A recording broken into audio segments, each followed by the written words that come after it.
So mayong hapon mga katiits. So dito tayo sa area. So may rescue tayo dito. Katiits natin na nagpatulong. So ito po kakilala ko. So ito yung butas nila. So dalawang butas to. May tatlo. Mayroon pong dito sa taas. So ito daw yung pinaguhitan. Sabi niya pinaguhitan dati na mayroong bato dito. Malaki na sinulatan daw. So mamaya i-check natin. Check natin yung isang butas dito. So hindi na nila tinapos dahil malalim na. So pakihirap pala akyatin ito. So ito yung butas na napakalalim. Ito pinakalalim talaga. Hinulugan na nila ng basura. So umaabot ito ng higit 33 feet ang lalim. So ito yung mga batong hinukay nila. Sabi ng ating kakilala na nagkukay dito. So sa tingin ko sa mga bato nito, hindi po to sign. Talagang sinasabi ko sa inyo, yung mga bato na yan, sinasabi ko sa inyo, dapat mayroong mag-guide sa inyo sa mga hukay nyo, kasi maraming gumagawa ng mga Pinoy. So check natin yung bato na sinasabi, baka binasag na nila. Ito pinakalalim, napakalalim nito. So mayroong isa pa doon sa taas. So madumi na. So maraming sagbot sa Bisaya. So dito lang tayo. Itong hukay nila is 2 meters by 2 meters. Yan, sabi ko sa inyo, bago kayo maghukay, dapat kung mayroong mga kilala kayo, dapat patingin nyo muna. Kasi maraming mga Pinoy na gumagawa ng magandang sign din. So napakahirap sa mga ganyang sitwasyon, diba? Ito, dito kagano malalim pero malaki. So dito daw yung portion ng bato. Mahulog tayo dito. Siguro binasag na yung bato. Dito daw yung bato. So check natin yung ibang bato dito. Mayroong sinulatan. So mayroon daw mga sulat dito. Pero tingin ko napakababaw yung mga sulat. Ito yung isang bato. Wala namang sulat. Siguro binasag na nila. Yung mga taong mayroong mga guhit daw na bato. Yung mga ganyan, na makababaw lang talaga. Huwag yung bigyan ng halaga sa mga ganyang sign. Kasi mapapahamak kayo sa mga hukay na hindi naman talaga legit. So yun ko saan ang bato nilagay nila dito. Sa dito yung banda yung bato daw sa gilid ng hukay nila. Siguro tinapon na nila. So mayroon hukay pa doon sa taas, isang hukay. Sa Balnibans dyan, mayroon pa isang hukay doon na mayroong mga sign daw. So try natin i-check. So kakayahan natin. Check natin yung area na hukay nila.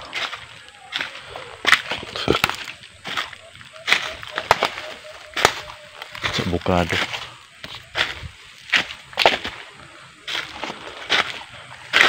Kamaya, sukal na to. Meron daw hukay dito sa taas. Iniwan na nila kasi wala daw laman. Wala talagang laman. Kung yung hukay mo is wala naman talagang kabuluhan. Yan tulad sinasabi ko sa inyo, mga katiits, lalo sa mga naghukay. Tapos ang banda yung hukay dito. Mayroong malalim daw hukay dito. Sabi ng may-ari.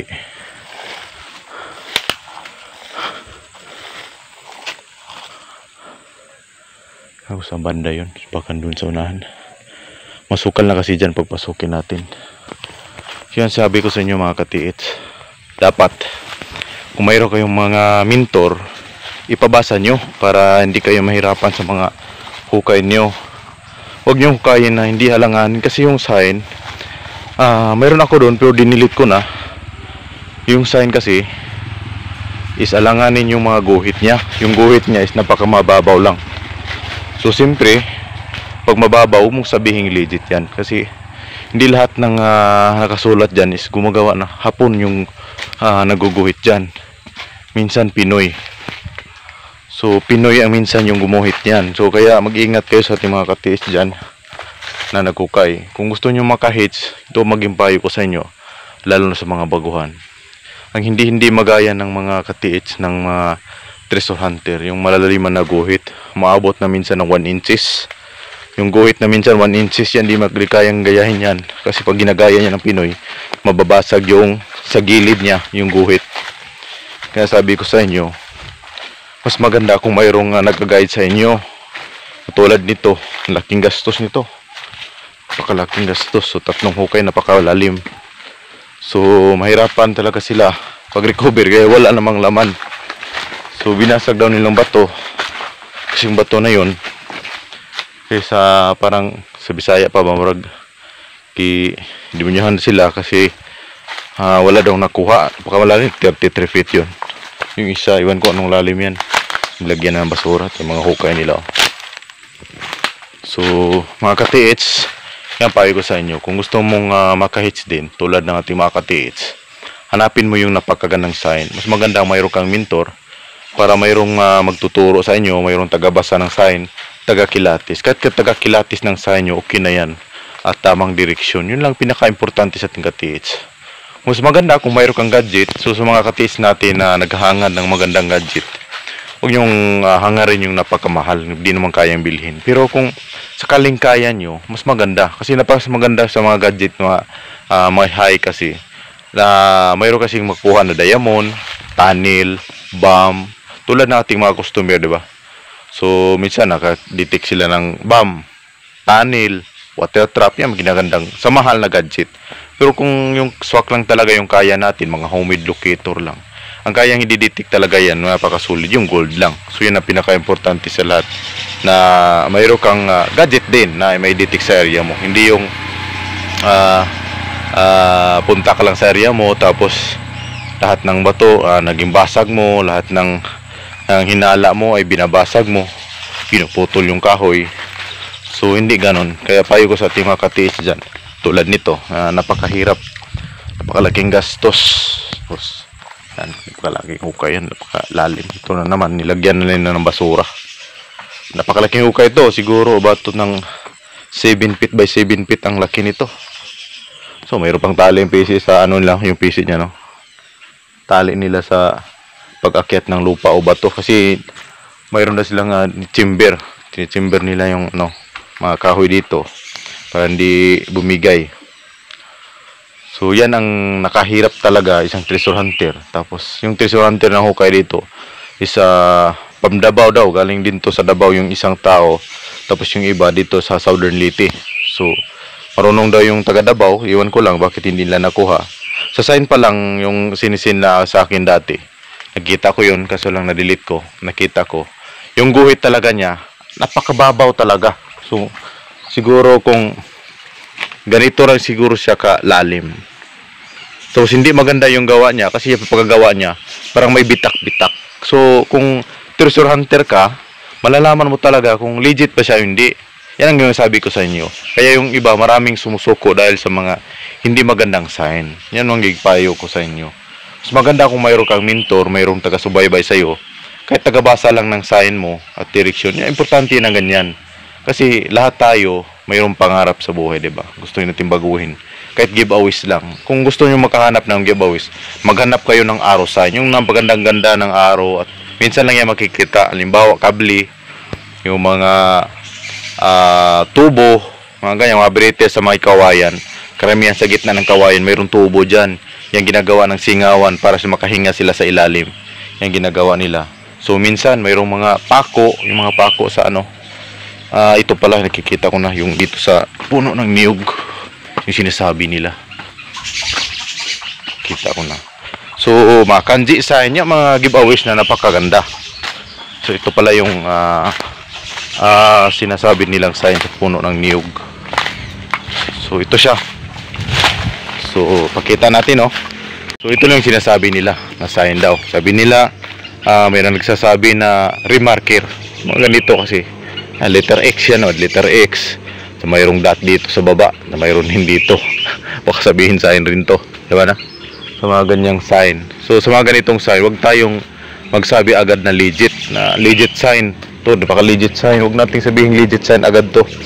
Ito, kitang-kita natin na napaka tanda ng paggagawa nito, di ba? Letter X, mayroong guhit dito at sa mayroong dot, mayroong turo, ibig sabihin doon. So, big sabihin mayroong deposito doon. So, huwag kayong maniwala minsan sa mga ganitong sign kasi lilituhin lang kayo at mapapagastos kayo malaki. Napakataas na lubi na yan. Niyog na yan, napakataas yan. Tingnan nyo, napakataas yan. Baka sabihin nyo, remarker na naman to. So kaya nahukay kayo, napakahukay kayo ng wala. So yan payo ko sa mga katiis natin. Mas maganda kung mayroong nag-guide sa inyo para hindi kayo mapahukay. Mas tinatawag lang hukay do. So yan, check natin yung bato. Baka sabihin mayroon namang sign dito, diba? So wala namang sign. So sa mga katiis dyan, na ingat-ingat sa hukay nyo. Sa inyo, ingat-ingat sa hukay nyo kasi mapapahukay kayo ng wala. Kasi mahirap talaga maghukay na walang laman. Nakapagod, gastos. So, hirap. Maganda kung mayroon kang gadget, mayroon kang gagamitin sa gadget sa area. Ito, mayroon kang gagamitin. Kung yung gadget mo na sulit din, yung talagang makakadetect, hindi yung alanganin ka kasi yung gamit mo hindi pa nakakuha, tapos didetect mo, hindi pa sure kung makuha ba o hindi, o nadetect ba o hindi. Yan pinaka-importante, yung talagang tunog na tunog yung pangalan. Yung halimbawa mga Tesla, mga ganyan, or mayroong mga homemade na kilala kang nakakuha talaga, yan pinaka-importante. So payo ko sa ating mga katiis dyan, lalo na sa mga baguhan na hindi marunong magbasa ng sign, pwede kayo magpabasa sa akin, pero hanggang kilatis lang ako sa di ko customer. Sa mga customer ko, lagi ko silang sinubaybayan at lagi akong nagbabasa, lalo sa mga HTM. So sa ating mga katiis na hindi ko pa customer, hanggang kilatis lang talaga ako. Hindi po ako nagbabasa ng mga HTM, yung mga sign sa hukay. Ito, kalo nila. So yan mga payo ko sa ating katiis, laging tulong na yan sa inyo. So tuloy-tuloy lang mga katiis. Hindi lahat ng panahon isa napuntahan mo is wala. Minsan mayroon din, pero hindi pa lang talaga dumating para sa iyo. Huwag mo lang talagang bilisan, kasi pag bilisan mo, lalo kang mahihirapan kasi gusto mo ang kuha agad.